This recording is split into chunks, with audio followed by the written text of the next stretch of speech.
पे हरियाणा के मुख्यमंत्री कहते हैं, सरकार के नुमाइंदे कहते हैं कि किसान आए, बस में आए, ट्रेन में आए, ट्रैक्टर ना लेके आए, बातचीत के लिए तैयार हैं। आप लोग ट्रैक्टर लेके ही जाना क्यों चाहते हैं? नहीं, वो हमारे कुछ आंदोलन साथी हैं उस तरह के, पंघेल और दूसरे जो किसान साथी हमारे लीडर हैं, उनकी कॉल थी, वो उधर से आए हैं। कि राजनीतिक संगठन जो किसान से जुड़े हैं उन लोगों का इसमें कोई सरोकार नहीं है और आप मैदान में कूदे हुए हैं।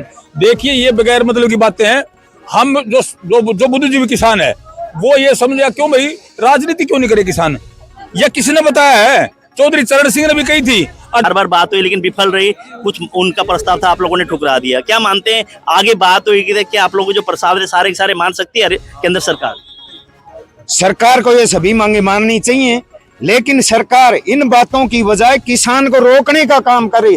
पहले वो आंसू कैसे गोली छोड़ते हैं, आंसू गोली छोड़ने के बाद में वो उसको कहते थे प्लास्टिक की गोली है, लेकिन वो प्लास्टिक गोली इस तरह से बंदे को सिर नहीं कर सकता, उसका सिर यहाँ से पाटता है पूरा। तो बड़े नेताओं का कुछ नहीं बिगड़ता, लेकिन उनका परिवार जूझता रहता है, उसका जिम्मेदार कौन होगा? उसके गलत कार्यवाही करने वाली जो बात है, सरकार और प्रशासन जिम्मेदार है। किसान मोर्चा, किसानों की लीडरशिप और किसानों की शहादत देने वाले बच्चों का कोई कसूर नहीं है। किसान आंदोलन चल रहा है लगातार, सरकार के साथ बातचीत का दौर भी रहा, लेकिन सहमति नहीं बन पाई। उसको लेकर निरंतर संघर्ष है किसानों का। उसी बीच हिसार के लघु सचिवालय में भी यहाँ पे पक्का मोर्चा किसानों ने लगा रखा है और यहाँ पे पुतले की तैयारी भी हो रही है। कुछ देर में यहाँ पे पुतला भी फूकने वाले हैं। किसका फूकेंगे अभी कोई तैयार नहीं किया गया, लेकिन यहाँ हम बात करेंगे, जानेंगे आंदोलन को लेकर किस तरह के दिशा निर्देश ऊपर के जो इनके नेतृत्व द्वारा दिया गया है, और वहीं पे प्रशासन और एक तरह से किसानों के बीच आमने सामने की स्थिति भी बनती रहती है। कई लोगों को चोटें भी आई है, कई लोगों की जान भी गई है। उसको लेके वो क्या कहते हैं और क्या लगता है आने वाले समय में सरकार इनकी बात मानेगी या नहीं, क्या लगता है, उस पर भी हम विस्तार से जानेंगे। आइए चलते हैं। लगातार पहले भी आप लोगों ने आंदोलन किया है, इस बार भी आंदोलन की राह पे आप लोग हैं और आमने सामने एक तरफ पुलिस एक तरफ किसान है। इसका अंश क्या होगा? सर, हमने जब पिछले सितंबर को 26 नवंबर को आंदोलन शुरू किया था तो हमारे 700 वो लगातार 13 महीने आंदोलन चला। उसमें हमारा 700 साढ़े 700 करीब किसान शहीद हो गया। लेकिन ये राजनीतिक लोगों को उसकी शहीदी को शहीदी नहीं मानते थे, क्योंकि वो कहते हैं कि वो अपनी मौत मरा है। वो जो रोड एक्सीडेंट में मरे हैं, यहाँ पे अपनी मौत, वो अपनी मौत मरे हैं। अब ये कहते हैं कि वो सीधे गोली से मारेंगे। तो शायद अब की बार 750 से ऊपर 750 ऊपर ये शहीद कर दें। क्योंकि हमने आंखों से देखा है खनौरी बॉर्डर पे जो लड़का शहीद हुआ है, बिल्कुल शांतपूर्ण तरीके से खड़े थे बच्चे, रोड के उस साइड में खड़े थे, काफी दूर 1.5 किला दूरी पर बच्चे को गोली लगी है, नजदीक आकर मारी है। पहले वो आंसू कैसे गोली छोड़ते हैं, आंसू गोली छोड़ने के बाद में वो उसको कहते थे प्लास्टिक की गोली है, लेकिन वो प्लास्टिक गोली इस तरह से बंदे को सिर नहीं कर सकता, उसका सिर यहाँ से पाटता है पूरा। उसका जो मगज था उसके मुंह में आ गया। इसका इतने भयंकर रूप से उसी समय एज ए प्रेजेंट मौत होगी उसकी, हॉस्पिटल में नहीं, वहीं पे हमारे हाथ में बच्चा पूरा हुआ है वो। तो वो शायद अब सरकार की ये नीति पर आ गई है कि अब की बार वो हमें इस तरह से गोलियों से शहीद करेगी। लेकिन हम तैयार हैं, हम अपनी मांगों के लिए अपनी जान भी देंगे, क्योंकि यदि हम ये मांगे के लिए आज झुक जाएंगे तो आने वाले समय हमारे बच्चों के पास जमीन नहीं रहेगी। जो तीन काले कानून रद्द किए सरकार ने, वो वैसे तो संसद में रद्द कर दिए, लेकिन वो स्टेट लेवल पर दोबारा से कानून बनाने शुरू कर दिए। ये सरकार की गंदियां नीतियां हैं और हम ये सरकार को सचेत करना चाहते हैं कि यदि इस तरह से वो तानाशाही शासन अपनाएंगे, क्योंकि इस तरह से कभी औरंगजेब ने भी की थी तानाशाही। औरंगजेब ने भी सोचा था कि हम सारा देश को मुस्लिम बना देंगे, लेकिन वो उसकी आज तानाशाही कहाँ है औरंगजेब, उसकी बड़ी पे कोई दीवार नहीं चला। शासन ने कहता है पराली वहां लाकर उसमें मिर्च डाल के आग लगा के धुआं एक तरह से फैलाने की कोशिश की गई, किसान की तरफ से पहल की गई, इस तरह क्या? नहीं, बिल्कुल झूठी बात। बच्चे के गोली लगने के बाद में, बच्चे के गोली लगने के आधा घंटे में किसी बंदे के सूझ में आए कि उधर पराली के गट्ठे पड़े थे, उन्होंने पब्लिक ने गट्ठे उठाने शुरू कर दिए और पराली के गट्ठे से कितना धुआं हो जाएगा। ये कहते हैं मिर्ची डालना, बिल्कुल झूठी बात है। किसी ने कोई मिर्ची डाली, सिर्फ पराली के गट्ठों को आग लगाएगी और उसमें पब्लिक में किसी ने कह दिया होगा। रही बात पत्थर मारने, किसी ने कोई पत्थर नहीं मारा, कोई 20-25 बच्चे पत्थर मारते से कोई फौजी घायल नहीं, वहाँ पे ना कोई मिलिट्री है। एक्चुअली वो फौजी है ही नहीं। मैं दावे से कहता हूँ, मैं नजदीक से, मेरे फोन में वीडियो है उन बंदों की, वो बंदे वर्दी में है ही नहीं, सिर्फ हेलमेट पहन रखे है। वो मैं दावे से कहता हूँ आज सरकार निष्पक्ष जांच करा दे, उसमें से कोई भी, ना तो मिलिट्री का बंदा ना पुलिस के बंदे, वो आरएसएस के बंदे हैं, मैं दावे से कहता हूँ।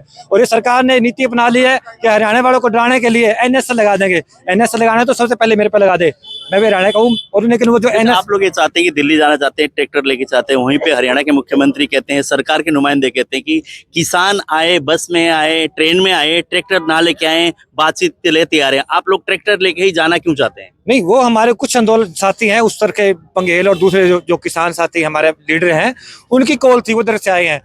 एसकेएम की कॉल इसी तरह से, जो उन्होंने पहले 13 मार्च को 14 मार्च को शायद अपनी है जी वहाँ पे होने हैं, मतलब है ना, वो रामलीला मैदान में है। लेकिन हम उस टाइम भी देख लेना, ये हमें उस टाइम भी नहीं जाने देंगे। मैं दावे से कहता हूँ, अभी तक मार्च में टाइम है ना, 14 मार्च को, ये उस टाइम भी रैली नहीं होने देंगे वहाँ पे, क्योंकि इनको इसके इलेक्शन में फर्क पड़ेगा उस चीज का। ये नहीं चाहते कि किसान रोड पे आए, सरकार को किसानों को दबाना चाहती है, लेकिन हम अपने हकों के लिए दबेंगे नहीं, हम अपने हकों के लिए जान भी दे सकते हैं। तो आपके बड़े नेता कहते गैर राजनीतिक संगठन है किसान की, जो अब फिलहाल जो आंदोलन चल रहा है, आपको क्या लगता है पिछले दिनों जो आंदोलन था किसान का, उस समय कुछ राजनीतिक संस्थाएं इसमें घुस गई थी, इस कारण से आप लोगों का आंदोलन फेल हुआ?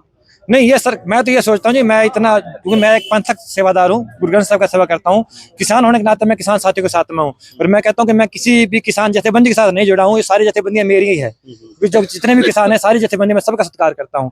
वो जो था एक राजनीतिक चाल कह दो या कुछ उनकी लालसा कह दो, हमारे कुछ साथियों ने चाहा कि हम राजनीति में आकर सरकार के सामने अपना एक धड़ा पेश करें, तो हमारे राजनीति किसान नेता राजनीति में आगे, कुछ जो है वो राजनीति से बाहर है, लेकिन है सभी किसान, मेरे लिए सारे एक बराबर है। आप क्या कहेंगे? जैसे एक तरफ तो टिकैत साहब कहते हैं कि हम लोग दिल्ली तक पहुंचेंगे, कूच करेंगे, वहीं पे गुरनाम सिंह चढ़ूनी कहते हैं जो दंगाई करते हैं और करते हैं वो किसान संगठन के नहीं हैं। मतलब अलग अलग तरह के नेताओं के बयान भी आ रहे हैं। उस बीच सरकार ने 4 बार की आप लोगों की वार्ता हुई, उसमें एक तरह से जो उन्होंने प्रस्ताव रखा है उसको आप लोगों ने ठुकरा दिया। क्या लगता है इसका अंश क्या हुआ और कैसे इसके समझौता होगा और सरकार किस बात को लेकर मानेगी? सरकार का मेन मकसद है किसान मजदूर की आवाज दबा करके धक्काशाही प्रजातंत्र को देश से खत्म करके, संविधान को खत्म करके अपना तानाशाही राज बीजेपी का, आरएसएस का यहाँ स्थापित करना। मोटी मोटी यह बात है। किसान अपने हकों के लिए, कर्ज मुक्ति के लिए, एमएसपी की गारंटी के लिए, किसानों के ऊपर दर्ज मुकदमे खारिज करवाने के लिए, लखीमपुर के शहीद किसानों को न्याय दिलवाने के लिए सड़कों के ऊपर खड़ा है। जब तक हमारी सारी मांगे पूरी नहीं हो जाती, देश का किसान और मजदूर कंधे से कंधा मिला करके लड़ेगा और जीतेगा। तानाशाही और देश, दुनिया में हमारा देश सबसे बड़ी प्रजातांत्रिक पंचायत यहाँ मनाता है। सबसे सफल अनुशासित प्रजातंत्र हिंदुस्तान में चलता है। बीजेपी और आरएसएस इसको खत्म करना चाहते हैं। इस चाल को देश का किसान और मजदूर का मेरा वर्ग कामयाब नहीं होने देंगे। हमारे दिल के अंदर बहुत बड़ा दर्द है। परसों जो बर्बरतापूर्ण आरएसएस के गुंडों ने गोलियां चला करके हमारे 2 नौजवान किसानों की हत्या कर दी, उसके विरोध में जन जन, बच्चा बच्चा किसान और मजदूर का गुस्से से सुलग रहा है और इसका रिजल्ट बड़ा खतरनाक होगा और इस तानाशाही सरकार को भुगतना पड़ेगा। एक एक का बदला लेकर के मानेंगे। किसान पूरे अनुशासित तरीके से, अपने ढंग से, अपने अपने संगठन, अपने अपने तरीके से, एजेंडा भारत सारा का एक केस है, लेकिन किसी भी किसान और मजदूर की तरफ गलत तरीके से उसको दबाना, मारना, लाठी चलाना, गोली चलाना, इसको देश का किसान और मजदूर हम कतई बर्दाश्त नहीं करेंगे। आज काले दिवस के रूप में ऑल इंडिया संयुक्त किसान मोर्चा के आह्वान पर देश के 750 डिस्ट्रिक्ट हेडक्वार्टरों के ऊपर सरकार के खिलाफ काला दिवस मना रहे हैं और इस बर्बरतापूर्ण कार्रवाई करने वाली बीजेपी सरकार के प्रधानमंत्री और मुख्यमंत्री का अभी यहाँ पर पुतला जलाया जाएगा। जैसे कि किसान नेता है, जितने भी संगठन के, आप लोग बयानबाजी देते हैं, बड़े बड़े बात कर देते हैं, उसको लेके जो संघर्ष कर रहे हैं साथी युवा हैं और लोग, वो ना उनकी स्थिति हो जाती है, हमारे बड़े नेता तो ये आदेश दे रहे हैं इस तरह से, और आमने सामने कार्रवाई में क्षति पहुंचती है। बहुत सारे जाने पहले भी गई हैं, इस बार भी जा रही हैं, और वो जो परिवार वाला जिनके घर में से चिराग जाता है, उनका परिवार पूरी उम्र उसको एक तरह से भूल नहीं पाता। तो बड़े नेताओं को तो कुछ नहीं बिगड़ता, लेकिन उनका परिवार जूझता रहता है, उसका जिम्मेदार कौन होगा? उसके गलत कार्यवाही करने वाली जो बात है, सरकार और प्रशासन जिम्मेदार है। किसान मोर्चा, किसानों की लीडरशिप और किसानों की शहादत देने वाले बच्चों का कोई कसूर नहीं है। हम संवैधानिक तरीके से संविधान के अंदर 1950 में आजाद हिंदुस्तान का संविधान लिखा गया और लागू किया गया। उसमें आम नागरिक को, आम जन को अधिकार दिया गया है अपनी डिफिकल्टी के लिए, अपने शोषण के विरुद्ध, अपने अधिकारों को हासिल करने के लिए। देश की कोई संस्था, कोई बंदा, कोई नागरिक सड़क के ऊपर आ सकता है और मौजूदा सरकार और प्रशासन के खिलाफ नारेबाजी और अपना आंदोलन कर सकता है। जैसे कि दिल्ली जाने की आप लोग बात कर रहे हैं, वहीं पे 6 महीने का राशन भी साथ लेकर जाना चाहते हैं, क्या ऐसा कारण है? ये ऐसा है कि जो पहले हमारे जो पिछला आंदोलन था 13 महीने का, 2020-21 का, ये उसके अंदर मतलब हमारा ये फैसला था कि एक महीने का राशन लेके आए थे और 13 महीने बीत गए।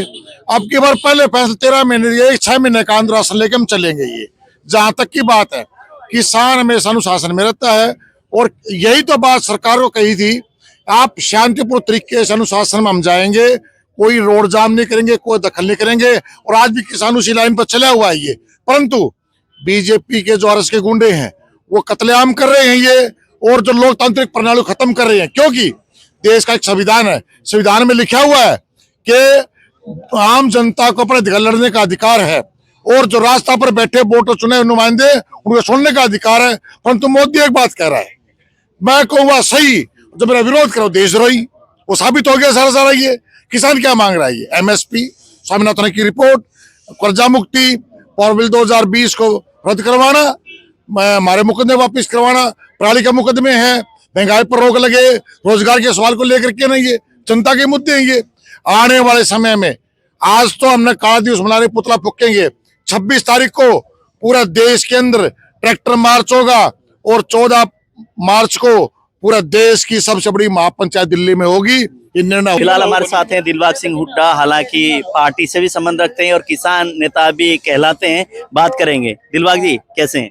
ठीक है जी, आपकी दुआएं हैं, या सरकार बचन देगी तो सारे मारने लाए, गोली डंडा और आंसू से गोले, और कितने किसान वहां शहीद हो गए। एक तो हमारा 21 साल का लड़का भी, तो खुशी तो किस बात की है? ठीक के है, ठीक तो कहने की बात है। तो जैसे कि लगातार किसान संगठन जो है, एक तरह से जो गैर राजनीतिक संगठन है, वो ये कहता है कि राजनीतिक संगठन जो किसान से जुड़े हैं उन लोगों का इसमें कोई सरोकार नहीं है, और आप मैदान में कूदे हुए हैं। देखिए, ये बगैर मतलब की बातें हैं। हम जो बुद्धिजीवी किसान है वो ये समझा, क्यों भाई राजनीति क्यों नहीं करे किसान?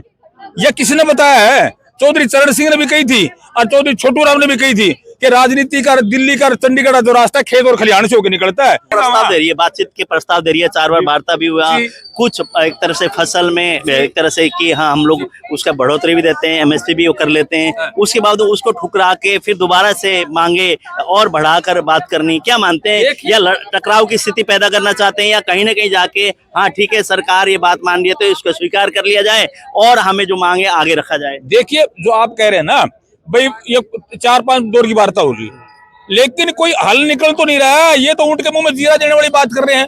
पहले कह दिया अरहर का, उड़द का, और भाई इसका कपास का दे देंगे। क्यों भाई? अरे बाजार में जाओ एक पैंट खरीदने, उसका भी अगला रेट बताओगा, भाई इसका रेट ये है, और हमारी फसल की बोली लग रहा है, हमने शर्म बोली लगना ही सब तो गंदा मानू।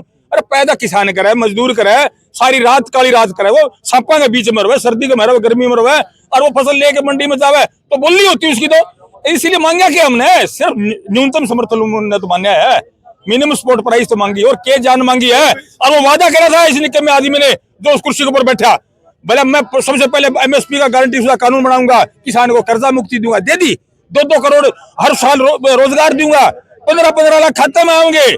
क्या इतने झूठे लोगों ने जात बिरादरी की बात, धर्म की बात अक्षत्रवादी करके सरकार बना ली निकम्मे लोगों ने। अभी ना लोग कुछ ये भी कहते हैं, इस तरह के बयान भी लोगों में आ रहे हैं, किसान भी जहां आड़ती के पास जाके जहां रेट ज्यादा मिलते हैं वहीं किसान एक तरह से अनाज बेचता है, फ्री में किसान भी अनाज नहीं देता। वहीं पे कपड़ा व्यापारी भी वही सोचता है मेरे को मुनाफा हो। अगर सारे इसी तरह से करने लग जाएं तो देश का हालात क्या होगा? नहीं, आप मेरी बात सुनो, मैं इस बात के बिल्कुल खिलाफ हूँ।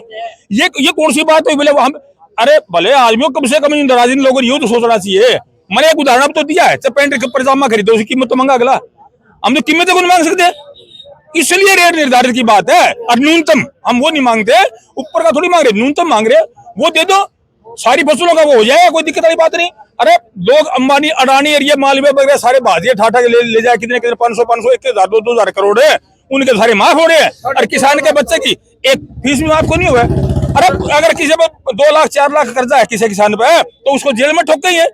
अरे ये बजट पेश करा, निकम्मे लोगों ने ऊंट के मुंह में जीरा, क्या करा ये बताओ? बोला 30 अक्टूबर 2023 तक जो कर्जा भर देगा उसका बोला ब्याज माफ कर देंगे, पेनल्टी माफ कर देंगे। अरे क्या है ये?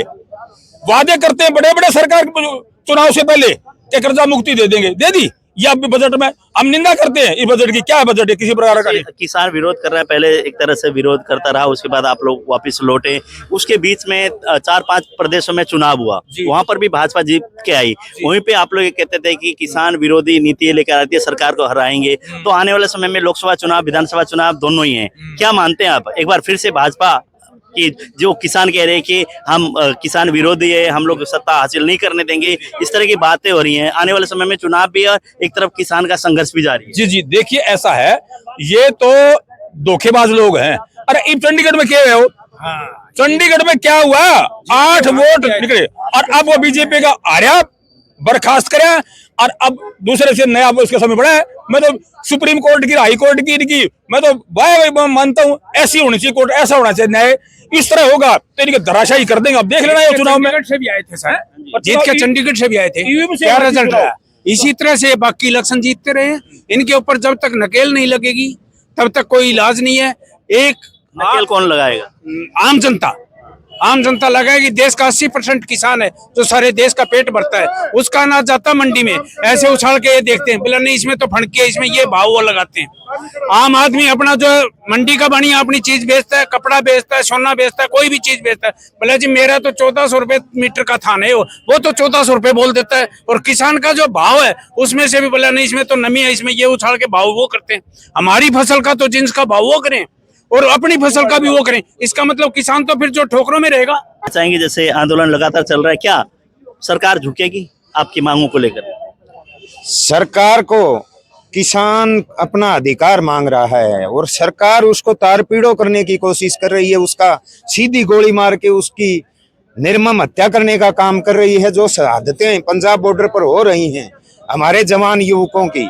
और आपने एक सवाल और भी किया था कि ट्रैक्टर लेकर ही किसान क्यों जा रहे हैं। ट्रैक्टर ट्राली के ऊपर वो अपना घर सजाते हैं, उसके अंदर रहना तो पड़ता है।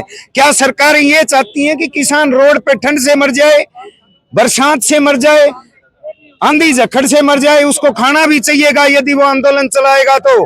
और इस समय हिंदुस्तान में किसान के आंदोलन को कुचलने का प्रयास खट्टर सरकार और प्रशासन मिलकर कर रहे हैं। तो वहीं पे जैसे आप लोगों ने वार्ता रखी, केंद्र के मंत्री वगैरह आपके पास आके, जैसे बात करें तो दिल्ली आप नहीं गए, जाने नहीं दिया गया, उसी बीच आपके साथ आके, आपके पास आके बातचीत का दौर भी रहा, 4 बार बात हुई लेकिन विफल रही।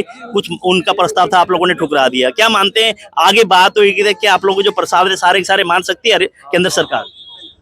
सरकार को ये सभी मांगे माननी चाहिए, लेकिन सरकार इन बातों की बजाय किसान को रोकने का काम करे। हिंदुस्तान के संविधान में आंदोलन करने का अधिकार है हर आदमी को, और किसान को वो भी नहीं करने दिया जा रहा, उसका खून बहाया जा रहा है सड़कों पर।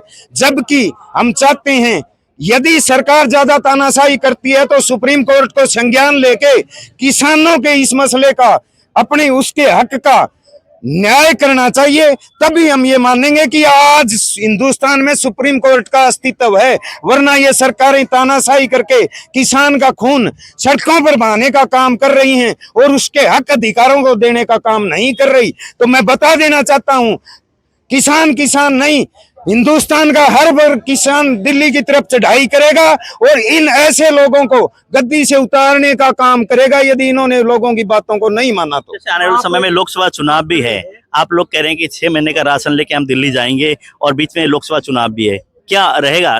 क्या इसकी एक तरह से टकराव की स्थिति होगी या कहीं ना कहीं चुनाव टाले जाएंगे या आप लोगों को वापसी आना पड़ेगा? क्या होगा, क्या दिखाई देता है आपको? वह सरकार पर निर्भर है। हम तो जब आंदोलन स्थगित हुआ तब इन्हीं मांगों को, कोई नई मांग नहीं है। मीडिया में जो भ्रांतियां फैलाई जा रही हैं, हमने कोई नई मांग नहीं रखी। किसानी आंदोलन में जो हमारी मांगे पेंडिंग रह गई थी, सरकार ने ये कहा था कि हम कमेटी बना के इसको कानून बनाने का काम करेंगे, कर्जा मुक्ति करेंगे। सभी बातों पर उन्होंने सहमति दी थी कि भविष्य में कर देंगे। इसलिए किसानों ने अपना आंदोलन स्थगित किया था, जो कि अब पिछले 10 दिन से फिर शुरू हो चुका है। और किसान दिल्ली जाएगा और अपना हक मजबूती के साथ मांगेगा। और यदि सरकार नहीं मानी तो किसान अपने खून के कतरे कतरे का हिसाब सरकार से लेने का काम करेगा।